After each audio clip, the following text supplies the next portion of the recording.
Olha, a medicina regenerativa está bem na beirada de uma revolução. E hoje a gente vai mergulhar numa hipótese que pode ser a chave para um dos maiores desafios dela: criar órgãos humanos que sejam totalmente funcionais e que fiquem prontos para um transplante. E se prepare, porque a solução para isso talvez seja muito mais surpreendente do que a gente imagina. Imagina só um futuro onde aquela angústia das listas de espera para transplante fosse coisa do passado. Onde precisar de um rim, um fígado ou um coração novo não dependesse da sorte de encontrar um doador, mas sim da precisão de uma bioimpressora 3D. Essa é a grande promessa da bioengenharia. Só que a realidade, bem, ela ainda não chegou lá. É que o grande ponto é o seguinte: apesar de toda essa promessa, a realidade ainda está bem longe. Os órgãos que a gente consegue bioimprimir hoje em dia têm dois problemas gigantescos. Primeiro, eles simplesmente não amadurecem, não viram órgãos que funcionam de verdade.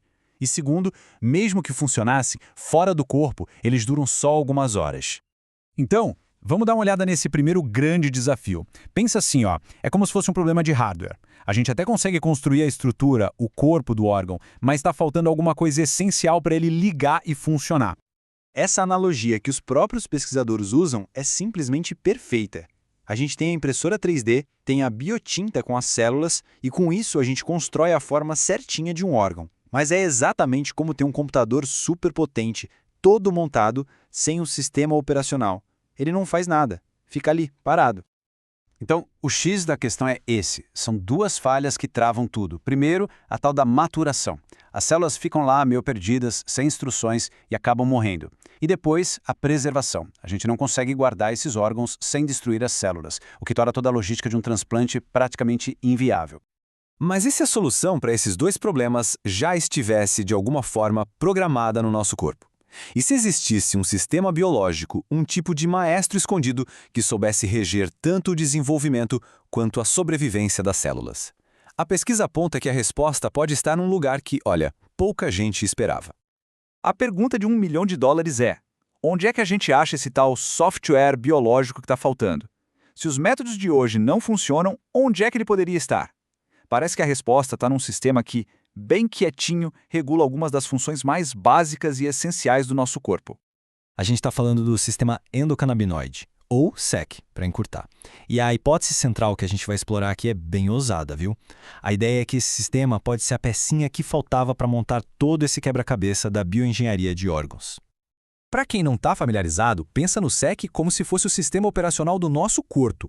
A função principal dele é manter a homeostase, ou seja, deixar tudo em equilíbrio funcionando direitinho. Ele regula humor, apetite, resposta imune, um monte de coisa. A sacada aqui é, se ele regula o corpo inteiro, será que ele não consegue programar um órgão bioimpresso? Beleza, então vamos para a primeira parte da solução. Como resolver o problema da maturação? Como é que a gente transforma esse amontoado de células numa coisa viva que funciona de verdade? A resposta pode estar em copiar o que acontece bem no começo da vida. A gente já sabe, pela ciência, que o SEC tem um papel fundamental lá no desenvolvimento do embrião. Desde o primeiríssimo estágio ele já está lá, ativo, guiando as células, dizendo para elas no que elas têm que se transformar. Ele é tipo o programador original da vida. Então a hipótese é, por que não usar esse mesmo programador para ensinar as células de um órgão artificial? Dá para a gente simplificar o processo em 3 passos, olha só. Primeiro, as células que acabaram de ser impressas estão ali, sem saber o que fazer. Sabe, tipo alunos numa sala sem professor. Segundo, o CELM entra com moléculas específicas, como a anandamida e o 2-AG, que funcionam como as instruções, o manual químico. E terceiro, essas instruções guiam cada célula para se diferenciar e virar o que ela precisa ser, seja um neurônio ou uma célula de osso, e por aí vai. E esse quadro aqui mostra bem como isso funcionaria na prática. A ideia é basicamente misturar esses sinalizadores canabinoides na biotinta que a impressora 3D usa. Por exemplo, para fazer tecido neural, a gente usaria uma receita com moléculas que ativam um tipo de receptor nas células. Para osso ou tecido do sistema imune, a receita muda. É a mesma lógica de usar ingredientes diferentes para fazer bolos de sabores diferentes. Simples assim. Ok, beleza! Agora o nosso órgão é funcional. Metade do caminho andado.